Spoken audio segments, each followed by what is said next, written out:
A is to B এটা সমান কত 5:7 বলা আছে। আবার বি ইস টু সি এটা সমান বলা আছে 6:11। এবার এটাকে বলা হয় 10 সিস্টেম। কে আবিষ্কার করেছিল জানি না। এই দুটো বি বি করে রাখতে হবে, মানে এ ইস টু বি আর বি ইস টু সি দুটো বি কে এরকম ভাবে কোণে কোণে আমরা লিখবো। বি এর তলায় বি লিখবো না, তার পদ্ধতি আলাদা আছে। এরকম ভাবে লিখবো, দিয়ে যেটা দাঁড়াবে এটাকে 10-এর মতো গুণ করবো। 5 6 30 মাঝে ইস টু, 6-এর সাথে 7-এর গুণ, যেখানে যেখানে দাগ গেছে সেটা সেটা গুণ। 5-এর সাথে 6-এর গুণ 5 6 30, 6-এর সাথে 7-এর গুণ 6 7 42, আর 7-এর সাথে 11-এর গুণ এটা 7 11 77। তার মানে দেখা গেল A is to B is to C এটা সমান হচ্ছে 30 ইস টু 42 ইস টু 77। কোনটা উত্তর? অপশন বি, 30 42 77 এইটা। এবার এদেরকে যদি কেটে ছোট করা যায় তাহলে ছোট করবো, না করা গেলে না করবো। আরেকটা পদ্ধতি হচ্ছে এরকম, ধরুন বি এর সোজা বি লিখলাম আর এ আলাদা সি আলাদা, বি এর সোজা বি লিখলাম, এরকম করে একটা পদ্ধতি আছে। সেটা কি করতে হয়, এই যে দেখুন বি এর সোজা বি লিখেছি, এখানেও বি এর সোজা বি দিয়েছি। এটার এরকম নিয়ম হচ্ছে যে এইখানে লাস্টে 7 আছে, ডান দিকে একটা ঘর ফাঁকা আছে, 7 দিয়ে পূরণ করে দিলাম। আবার এখানে 6 আছে বাঁদিকে, 6-এর বাঁদিকে ফাঁকা আছে, 6 দিয়ে পূরণ করবো। মানে লাস্টে 7 ফাঁকা ঘরে ওই 7-এরই, যদি দুটো ঘর ফাঁকা থাকতো 7 7 বসাতাম, তিনটে ঘর ফাঁকা থাকলে তিনটেই 7 বসাতাম। এদিকে 6-এর বাঁদিকে একটা ঘর ফাঁকা আছে, 6 বসিয়েছি, দুটো ঘর ফাঁকা থাকলে দুবার দু জায়গাতেই 6 বসাতাম। এটা হচ্ছে এইরকম পদ্ধতি। এবারে সোজাসুজি গুণ, 5 6 30 লিখলাম, 6 7 42 লিখলাম, 7 11 77 লিখলাম, সব ওপর নিচে গুণ করে দেখুন 30 42 77 কোনটা, এই যে 30 42 77, এখানেও 30 42 77। এটা হচ্ছে গ্যাপ পূরণের কথা বলে, যাকে তার সোজা লিখে দেবো, বাকিগুলোতে ওইভাবে পূরণ করে দেবো।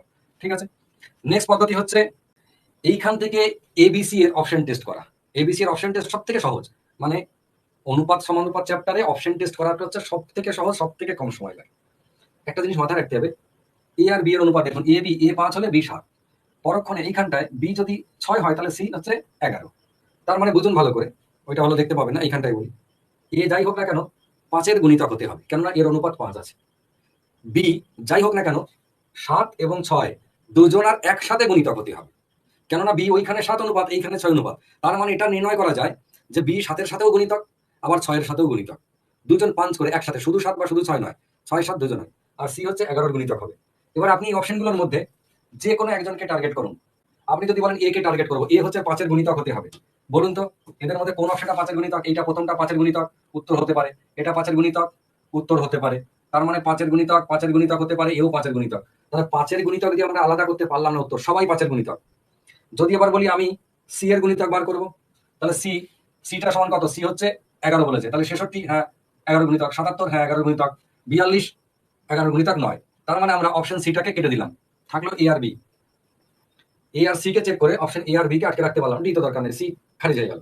আর বি কে চেক করবো, বি 6 এবং 7 দুজনেরই গুণিতক, তাহলে 6 আর 7-এর গুণিতক, এই যে এ হচ্ছে 7-এর গুণিতক, 6-এর নয়, তাহলে অপশন এ কাটা।